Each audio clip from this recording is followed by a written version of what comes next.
에스더서는 시대적 배경을 잠깐 설명드리면 바벨론 포로로 끌려갔던 이스라엘 백성이 고레스 왕이 집권함으로, 바사 왕 고레스 왕이 집권함으로 하나님의 예언대로 70년 만에 이스라엘로 1차로 돌아가게 됩니다.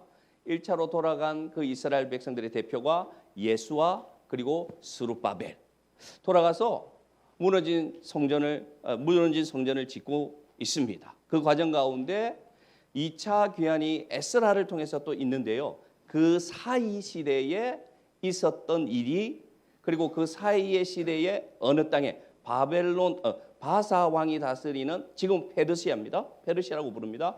페르시아의 수상궁에 있었던 사건, 그 등장인물이 에스더라는 왕비와, 유대인인데요, 에스더라는 왕비와 그를 딸처럼 기른 사촌 오빠 모르드게, 그 다음에 이들을 핍박하는 하만이라는 사람이 등장합니다. 그 이야기가 바로 에스더서의 배경입니다. 근데 신기하게도 이 에스더서에는 하나님이 한 번도 나오지 않습니다. 하나님이 등장하지 않습니다. 그래서 저는 이 에스더서를 이렇게 정의 한번 해보았습니다. 이 에스더는 어떤 주제의 성경인가? 보이지 않는 하나님의 보이지 않는 구원의 역사, 이렇게 이름을 한번 지어봤습니다. 왜냐? 하나님이 등장하지 않습니다. 끝까지. 그래서 보이지 않는 하나님의 구원의 역사라고 이름을 지어봤습니다. 우리가 오늘 이 에스더서를 함께 나누는 이유는 어디에 있느냐? 오늘 이 시대도 여러분 페르시아와 같은 시대고요. 오늘 이 시대도 바벨론으로 포로로 끌려갔던 그 이스라엘 백성이 그 척박한 땅에서 살아갔던 환경과 우리 신앙인들이 살아가는 환경이 너무나 유사합니다. 그래서 이 에스더서를 묵상하다 보면 우리에게 믿음의 도전을 주게 됩니다. 우리가 살아가면서 하나님의 역사를 경험할 때가 있습니다. 근데 하나님의 역사는 제가 경험하기로는 대부분 우리가 예상하지 않은 삶 가운데 임함을 알 수가 있어요. 전혀 예기치 않는 환경이 우리에게 펼쳐질 때가 있습니다. 대부분은 그것은 고난이라는 이름으로 옵니다. 그래서 우리는 이 예기치 않는 환경이 우리에게 올 때, 그때가 바로 하나님의 역사가 시작되는 때라는 것을 기억해야 됩니다. 오늘 성경의 배경을 보면 이 에스더가 여러분 이 바사 시대의 이 원래 원주민이 아니에요. 포로로 끌려간 포로민의 자녀예요. 그리고 아버지도 없고 어머니도 없어요. 자격이 안 돼요. 그런데 이 큰 나라에 이 페르시아가 이 당시 다스리던 영토가 인도에서부터 아프리카 북부까지 온 땅을 다스리던 가장 강력한 나라였는데요. 그 나라의 왕후로 간택되는 여인이 누구냐? 에스더라는 여인입니다. 이 에스더가 이 강대국의 왕비가 되었어요. 그리고 딸처럼 길렀던 모르드게도 관직을 얻었고요. 그래서 이제는 살만합니다. 이제는 이때까지 고생하고 이때까지 서름을 당했던 세월을 보상받을 시간이 시작되었습니다. 그런데 말입니다. 성경은 이때 예기치 않는 고난이 이 가정에, 이 둘에게 닥치게 됩니다. 모르드게는 여러분 성공했어요. 에스더는 여러분 왕비가 되었습니다. 그 큰 나라에. 그리고 이 모르드게는 오늘 성경 배경 이전에 어떤 일이 있었느냐? 왕을 암살하려던 두 사람을 자기가 발견해서 공을 세웁니다. 엄청난 공을 세워요. 그게 2장 마지막에 등장해요. 그런데 성경은 모르드게가 어떤 일이 발생하게 되느냐 이렇게 얘기합니다. 3장에 가보니까 공을 세운 모르드게는 완전히 잊혀지고 3장 1절에 한 사람이 등장하는데 그 사람이 누구냐? 아각 사람 함므다다의 아들 하만이라는 사람이 등장하게 됩니다. 왜 하나님은 이렇게 하실까? 왜? 하나님은 여러분 예기치 않는 환경이 우리에게 발생할 때 우리에게 하나님은 손을 내미십니다. 그리고 하나님은 우리에게 무엇을 요구하시느냐? 하나님은 믿음의 결단을 우리에게 요구하십니다. 그러면서 하나님의 일을 이루려고 하실 때가 많이 있다는 것을 기억하시길 바랍니다.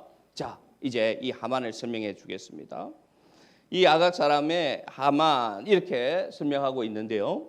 자, 3장 2절에 가보니까 어떤 일이 발생하느냐? 이 하만이 총리와 같은 지위에 올라가게 되고 모든 사람이 이 하만에게 무릎을 꿇고 고개를 숙이라는 법을 통과합니다. 그런데 3장 2절에 모르드게가 이렇게 합니다. 같이 읽읍시다. 시작. 대궐문에 있는 하만에게 꿇어 절하되 모르드게는 꿇지도 아니하고 절하지도 아니하니 드디어 사건이 시작되고 있습니다. 한 번 더 말씀드립니다. 성공한 이후입니다. 또 한 번만 더 말씀드립니다. 딸처럼 길렀던 사촌 동생이 2인자가 되었어요. 예, 아하수에로 왕의 왕비가 된 그때 이 사건이 발생합니다. 아각 사람 모르드게, 아각 사람 하만, 역사적 배경을 이해해야 되는데요. 이 아각 사람 할 때 이 아각이라는 단어가 언제 등장하냐면 사울 왕 시대에 아말렉과 전쟁을 할 때 그 아말렉 왕의 이름이 아각이에요. 아각. 그래서 오늘 아각 사람 하만이다 하면 이 사람이 누구 집안이다? 아말렉의 아각이라는 왕의 후손이다라는 것을 우리가 알 수가 있어요. 이 사람이 이 아말렉 사람인데 왜 그러면 모르드게는 고개를 숙이지 않을까? 예. 왜 절하지 않을까? 자존심이 세워서? 아니에요. 역사적 배경이 있습니다. 역사적 배경을 설명해 드리면 출애굽기 17장에 등장하는데요. 이스라엘 백성이 그 고통받던 애굽에서부터 이제는 하나님의 강권적인 손으로 홍해를 건너서 광야로 나아갔습니다. 처음에는 이 광야에 나갈 때 얼마나 좋았겠어요. 드디어 우리가 포로에서 풀어났구나. 노예에서 풀어났구나. 그러나 시간이 하루 이틀 지나면서 환경이 다른 거예요. 먹을 것도 없고 물도 부족하고. 그래서 이 이스라엘 사람들이 점점 지쳐갑니다. 2달이 지난 시점입니다. 광야로 들어와서 광야 생활을 시작한 지 2달이 지난 시점에 갑자기 한 민족이 쳐들어옵니다. 지쳐버린 이스라엘 민족에게. 예. 광야에서 고난받는 이스라엘 민족에게 쳐들어온 민족이 있는데 그들이 누구냐? 아말렉이에요. 아말렉. 여러분 혹시 기억하십니까? 이 아말렉이 쳐들어왔을 때 모세가 어떻게 이 전쟁을 감당했습니까? 하나님 앞에 손을 들면 어떻게 됩니까? 이스라엘 민족이 이기고 모세가 지쳐서 손을 내리면 아말렉이 이기는 전세가 펼쳐지는 거예요. 그래서 아론과 훌을 불러서 한 사람씩 손을 잡고 두 손을 올립니다. 여기 나오고 있죠. 그래서 두 사람이 해가 지도록 모세의 손을 잡고 전쟁을 할 때 이겨낸 전쟁. 그러니까 이스라엘 민족을 제일 먼저 침략한 사람들, 이스라엘 민족을 제일 먼저 괴롭힌 사람들이 누구다? 아말렉이다. 역사 속에 원수죠. 원수. 그래서 하나님 말씀하십니다. 요 모세에게 이렇게 말씀하셨어요. 예. 이렇게 하나님께서 명령하셨습니다. 한번 읽읍시다. 17장 14절 시작. 이것을 책에 기록하여 여호와께서 모세에게 시작. 여호와께서 모세에게 이르시되 이것을 여호수아의 귀에 외워 들리라. 내가 아말렉을 없이 하여 천하에서 기억도 못하게 하리라. 아멘. 무슨 뜻입니까? 여러분 하나님께서 아말렉을 딱 찍어서 이들을 상종하지 마라. 이들을 제거하라. 그리고 하나님 명령을 내렸어요. 그러니 여러분 이 모르드게가 하만에게 고개를 숙일 수 있습니까? 없습니까? 숙일 수가 없어요. 하나님이 진멸하라고 한 대상이고요. 대적 중에 대적입니다. 그러면 오늘 모르드게는 무엇을 결단하였는가? 첫 번째, 그가 오늘 무엇을 결단하였느냐? 하나님의 주권 가운데 있는 하나님의 대적에 대해서 그는 오늘 믿음으로 결단하는데 뭐냐? 고개 숙이지 않는 결단을 했다는 것입니다. 우리가 여러분 살아갈 때 우리 삶에 믿음의 결단을 하나님이 요구할 때가 있습니다. 첫 번째 우리가 결단해야 되는 것은 뭐냐? 오늘 모르드게처럼 내가 믿음을 지키기 위해서 고개 숙이지 아니할 것이다. 이 결단을 여러분 우리에게 요구할 때가 있습니다. 기억하시길 바랍니다. 하나님 우리가 믿음을 지키기 위하여 우리는 신앙을 지키기 위하여 신앙인의 자존심을 지키라고 명령하실 때가 있다는 것입니다. 우리가 세상을 살아갈 때 분별해야 됩니다. 신앙인으로서 고개 숙이지 말아야 할 일이 있다는 것을 기억하시길 바랍니다. 신앙인은 무릎 꿇지 않아야 됩니다. 불의에 대해서. 그리고 하나님을 대적하는 것에 대해서. 그래서 하나님은 오늘 이 모르드게를 이 현장 가운데 오늘 이끌어가고 있음을 알 수가 있습니다. 믿음으로 살리라. 믿음으로 결단하리라. 이 결단이 우리에게 요구되는 것을 모르드게가 오늘 우리에게 보여줍니다. 그래서 모르드게는 이 하만에게 고개 숙이지 않았다는 것입니다. 근데 감사한 게 아니죠. 어떻게 보면 재밌게도 우리가 이 세상을 살아갈 때 이 믿음의 결단을 시작하면 여러분 경험하지 않았습니까? 믿음으로 내가 살리라. 나는 이제 믿음으로 살리라. 라고 결단하면 반드시 일어나는 일이 있습니다. 마치 작용이 있으면 반작용이 있는 것처럼 우리가 믿음으로 살 거라고 결심을 하면 반드시 반작용이 일어납니다. 선한 우리의 작용이 일어나면 반드시 반대하는 작용이 일어납니다. 볼까요? 오늘 본문을 보시기 바랍니다. 그래서 에스더 3장 4절에 보면 모르드게가 믿음으로 결단하니까 어떤 일이 일어나느냐. 같이 읽읍시다. 시작. 그들이 날마다 모르드게를 타일렀으나 모르드게는 그들의 말을 듣지 않았다. 마침내 그들은 하만에게 이런 사실을 알렸다. 그들은 모르드게가 스스로 유다 사람이라고 말한 적이 있으므로 그의 그런 행동이 언제까지 용납될 수 있는지 두고 볼 셈이었다. 아멘. 세번역 말씀이에요. 믿음으로 살려고 결심했어요. 모르드게가 고개 숙이지 않고 무릎 꿇지 않았습니다. 그러자 어떤 일이 생각나냐. 그들이 나오기 시작합니다. 이전에는 여러분 모르드게하고 같이 밥 먹고 같이 커피 마시고 잘 지내던 사람들이에요. 그런데 모르드게가 믿음을 드러냈어요. 나는 하나님을 믿는 사람이야. 그래서 나는 저 죄악에게, 저 대적에게, 저 사탄의 자식에 나는 고개 숙일 수 없어 라고 얘기하고 버티자. 이들이 뭐라고 하느냐. 처음에는 어떻게 합니까? 다 이럽니다. 야 괜찮아. 그냥 고개 한번 숙이면 되잖아. 그냥 눈 찔끔 감고 하만이 어떤 사람인지 생각하지 말고 그냥 고개 한번 숙여 라고 몇 번을 달렸다? 여러 번 다 이럽니다. 근데 모르드게가 듣습니까? 안 듣습니까? 듣지 않습니다. 결단했기 때문에 듣지 않습니다. 그러자 이들이 어떻게 합니까? 이들이 누구를 찾아갑니까? 하만을 찾아가서 하만은 이때까지 눈치를 못 채고 있어요. 그런데 이들이 하만을 찾아가서 친구처럼 지내던 이들이 어떻게 합니까? 하만에게 이르면서 뭐라고 하느냐? 모르드게가 당신에게 고개 숙이지 않는데 당신 모르지요. 라고 말하면서 그들이 공격하기 시작합니다. 이게 대적의 공격이에요. 이게 사탄의 공격입니다, 여러분. 그러면서 이들이 뭐라고 얘기합니까? 이런 단어를 씁니다.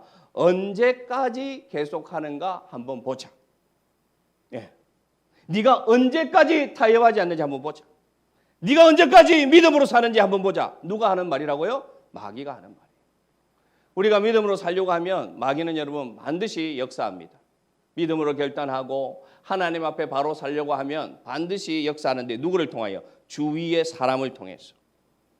대적을 만들고 그들이 뭐라고 공격하느냐?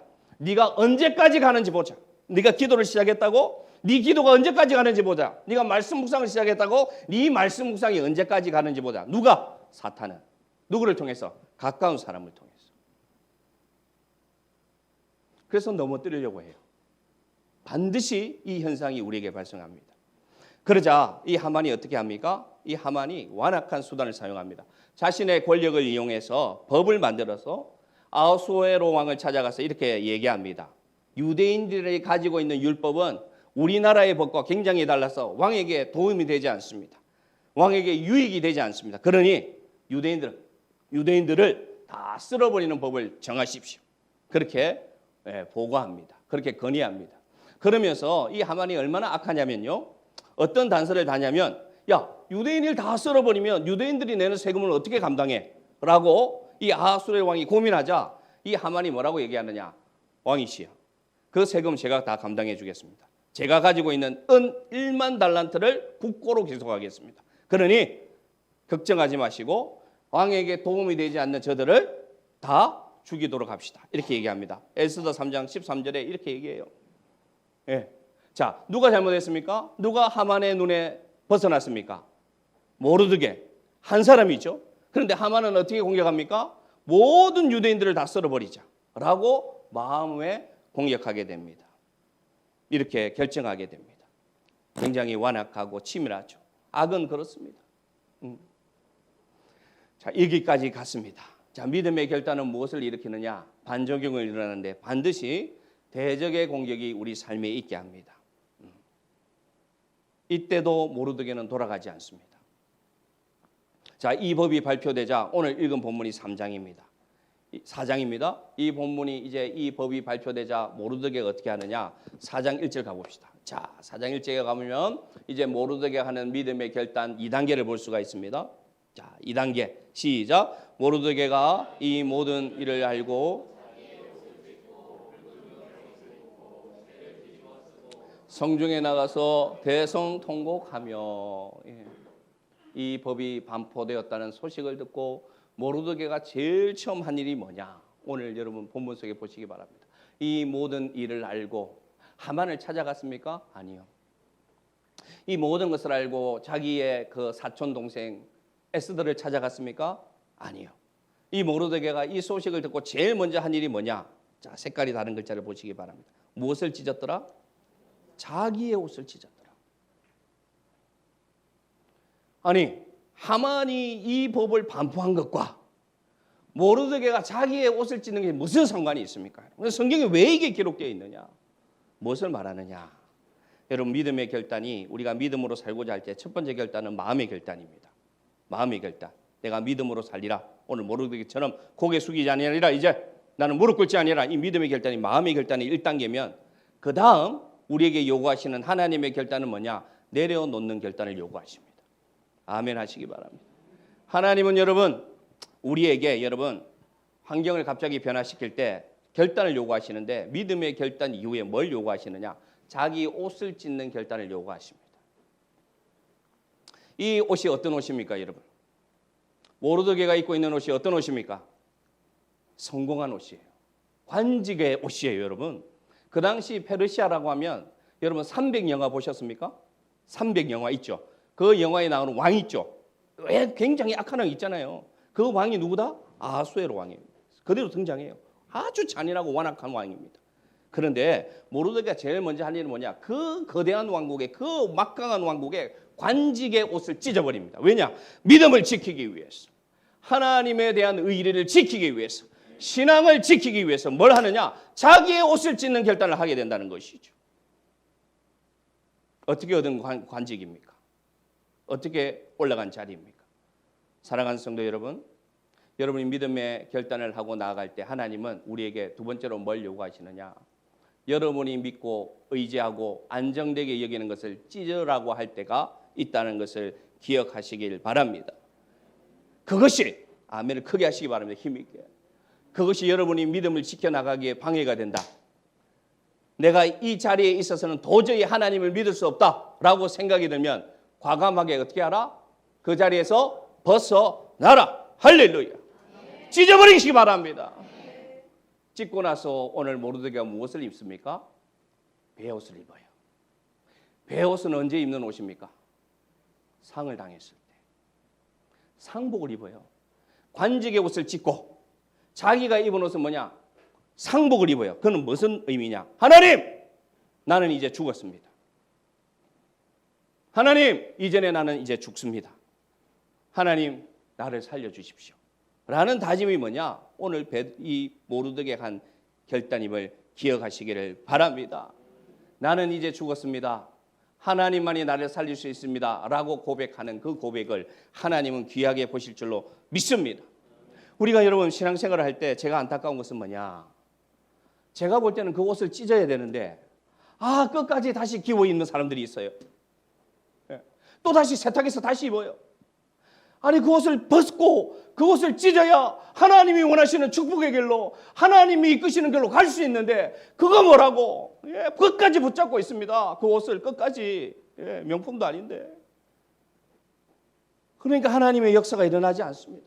모르드게가 여러분 다시 관직의 옷을 입고 어떻게든 살아보려고 노력했으면 오늘 이 성경 가운데 이 이름이 있을 수가 없죠. 그런데 모르드게가 어떻게 하느냐? 그 소식을 들은 후에 자기 옷부터 찢습니다. 나는 이제 이 관직이 필요 없다. 죄짓게 하고 고개 숙이게 하고 하나님을 떠나게 하는 이 자리가 뭐가 필요해? 하고 벗고 뭐를 입었다? 상복을 입고 누구에게? 하나님 앞에 어떻게 합니까? 대성통곡합니다. 여러분 이때 하나님이 모르드게를 보면 어떤 마음이었을까요? 그래, 네가 나를 사랑하는구나. 그래, 너는 나를 믿는 게 맞구나. 라고 말하지 않겠습니까? 사랑하는 성도 여러분, 제가 이 자리에 있는 이유가 몇 번 설명해 드렸지만 저는 제 옷을 찢은 경험이 있습니다. 네. 길게 얘기하지 않겠습니다. 자랑으로 받아들일 수 있어서.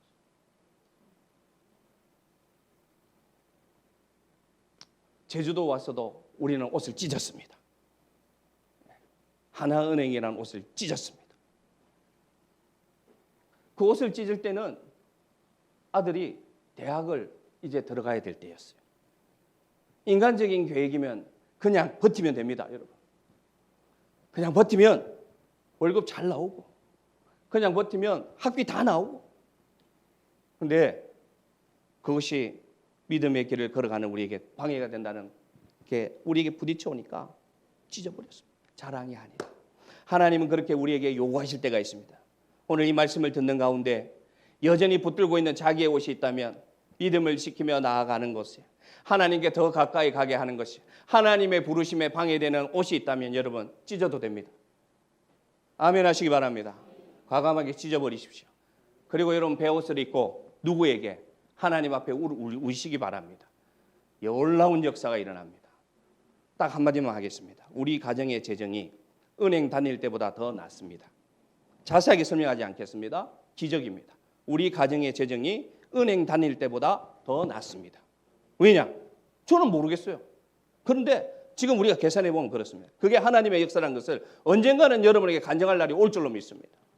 자, 믿음의 결단은 뭐다? 자기의 옷을 찢는 내려놓음의 결단부터 시작된다는 것을 기억하시길 바랍니다. 저는 이것을 체험했기 때문에 여러분에게 말씀드릴 수 있어요. 제 직장도 찢었고 아내의 직장도 찢었습니다. 그러나 우리는 살고 있고 아들은 졸업했고 아들은 취업했고 살아가고 있습니다. 자, 이게 믿음의 2단계입니다. 자기 옷을 찢자. 내려놓음의 결단이 필요하다. 아멘? 붙드시기 바랍니다. 자, 이것으로 끝나지 않습니다. 자, 믿음으로 마음의 결단을 했습니다. 그 다음에 자기의 옷을 찢었습니다. 모르드게가. 그 다음 어떤 일이 일어나느냐. 반드시 우리에게 그 다음에 음성, 그 다음에 단계가 오는데 뭐가? 회유가 일어납니다. 예, 회유합니다. 회유. 어떻게 회유하는지 보겠습니다. 에스더 4장 4절에 보면 모르드게에게 이런 일이 발생합니다. 자, 에스더 4장 4절 시작. 에스더의 시녀와 내시가 근심하여 입을 의복을 모르드게에게 보내어 그 굵은 베옷을 벗기고자 하나 모르드게가 받지 아니하는지라. 아멘. 에스더가 회유하려고 회유한 건 아니에요. 에스더의 마음은 뭐냐? 사랑하는 사촌 오빠가 세상에 굵은 베옷을 입고 관직에 옷을 찢고 광장에서 대성통곡하고 있다고 하니 왕비된 에스더의 마음에서는 어떤 마음이 일어납니까? 내가 해결해 줄 수 있는데 내가 해결해 줄 수 있는데 왜 저러지? 라고 생각해서 신하를 보내서 어떤 옷을 주느냐? 다시 관직으로 들어올 수 있는, 다시 왕에게 나아갈 수 있는 의복을 보내어서 그 의도가 어디에 있느냐? 무엇을 벗기고자 하나? 되어 있습니까? 굵은 베옷을 벗기고자 하나. 자, 저 의도가 잘못된 의도입니까? 아니에요. 오빠를 사랑하는 마음으로 해결해주고 싶은 마음으로 주는데 모르드게 입장에서는 뭐냐? 여러분 잘 들으시기 바랍니다. 저게 죄도 아니에요. 그런데 이 사탄은 어떻게 하느냐? 죄 같으면 우리가 단절하죠. 죄 같으면 선택하지 않죠. 그런데 사탄은 반드시 우리에게 믿음의 결단을 하며 나아갈 때 헷갈리게 합니다. 이게 죄도 아니에요. 이건 내가 그냥 선택하면 돼요. 그런데 여러분 잘 들으십시오. 우리가 대부분 자기 옷을 찢는 단계까지는 대부분 경험이 있어요. 그래서 여러분은 이 자리에 있을 겁니다. 그런데 여기가 정말 중요합니다. 자, 의복을 모르드게에게 보낼 때 에스더가 죄를 짓고 보낸 것도 아니고 합법적으로 보낸 것입니다. 그러면 모르드게는 하나님의 뜻이라 생각하고 하나님이 이제 내 대성통곡에 응답했다 생각하고 갈아입고 가면 돼요. 그런데 모르드게가 받습니까? 안 받습니까? 안 받습니다. 뭐 하느냐? 모르드게는 다시 벗었던 옷을 입고 해결하고 싶은 마음이 없고 누가 해결해 주기를 원하신다? 하나님이 해결해 주시기를 원하신다. 다른 말로 하면 나는 하나님을 믿는다는 것이에요. 다른 말로 하면 나는 세상의 방법을 의지하지 않고 사람을 의지하지 않고 그 관직의 옷을 입고 다시 해결할 것이 아니라 살아계신 하나님은 반드시 죽은 것 같던 나를 살릴 줄로 믿는다. 그래서 나는 다시 그 옷 입고 해결할 것이 아니라 하나님의 역사함을 믿는다는 결단이 있다는 것이죠. 그래서 여러분 다시 그 베옷을 벗지 않습니다. 우리가 여러분 결단하고 나아갈 때 반드시 이 단계가 오는데 돌아가라는 음성이 들릴 때가 많아요. 예. 아, 돌아가면 돼. 저 같으면 오늘 제 얘기를 좀 해도 이해하시기 바랍니다. 아, 부산으로 돌아가면 돼. 이런 회유가 제 마음속에 계속해서 들어왔었어요. 아, 돌아가면 되는데 뭐. 돌아간다고 제가 죄 짓는 겁니까, 여러분? 돌아간다고 제가 목사하지 않습니까? 돌아간다고 제가 제 주의 정의 자리에 있는 것이 아닙니까? 아니에요. 여러분, 우리가 믿음의 길을 갈 때, 결단하고 나갈 때 여러분 계속해서 돌아가면 돼. 왜 그렇게 가려고 해? 야, 네가 한 선택이 잘못일 수도 있어. 너 충분히 기도하지 않고 선택했잖아. 그러니까 다시 가봐. 확인하고 다시 와. 그런 여러분 마음의 타협이 반드시 있습니다, 우리에게. 그때 여러분 오늘 말씀 기억하시길 바랍니다. 모르드게가 그것을 받았다 안 받았다? 안 받았어요. 안 받았어요. 돌아가지 않습니다. 돌아가지 않습니다. 왜 그러냐? 다시 말씀드리지만 이 모르드게는 누가 진정한 왕인지, 누가 내 인생의 주인인지, 내가 누구에게 속았는지를 알았습니다. 다시 말씀드립니다. 여러분의 인생의 왕이 누구십니까? 여러분의 인생의 주인이 누구십니까? 과감하게 오늘 고백하십시오. 하나님이라고 말씀하시길 바랍니다. 내가 내 주인이고 이 세상의 모든 권력이 내 왕이고 물질이 내 왕이고 세상의 수단이 내 수단이라 라고 고백하면 돌아갑니다. 100%. 그러나 하나님이 내 왕이고 어차피 내 인생의 주인은 주님이시고 내가 주님께 속한 자이라는 것을 알으면 베옷을 입고 있으면 됩니다. 베옷을 입고 있으시길 바랍니다. 베옷을 입고 있으시길 바랍니다. 예레미야 17장에 가보면 이 예레미야 선지자가 정확하게 얘기합니다. 이스라엘 백성이 왜 패망하는지, 왜 곧 있으면 멸망할지 예레미야 선지자가 말씀으로 얘기합니다. 오늘 우리에게 정확하게 얘기합니다. 같이 읽기를 바랍니다. 자, 17장 5절 시작.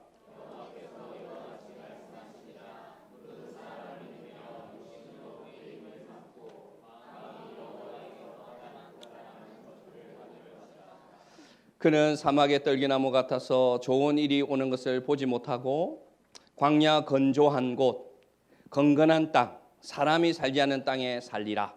자, 7절 시작.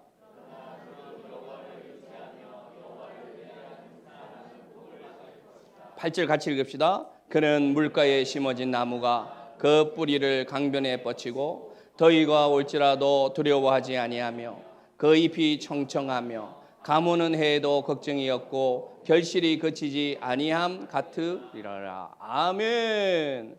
자, 뭐라고 얘기합니까? 타협하는 자, 사람을 믿으며 사람의 힘을 의지하는 자는 어떠한 자와 같다? 사막의 떨기나무 같아서 살아있으나 아무 열매도 맺지 못하고 건조한 땅, 강간한 땅, 사람 살지 못하는 땅에서 근근하게 생명 부지하는 자로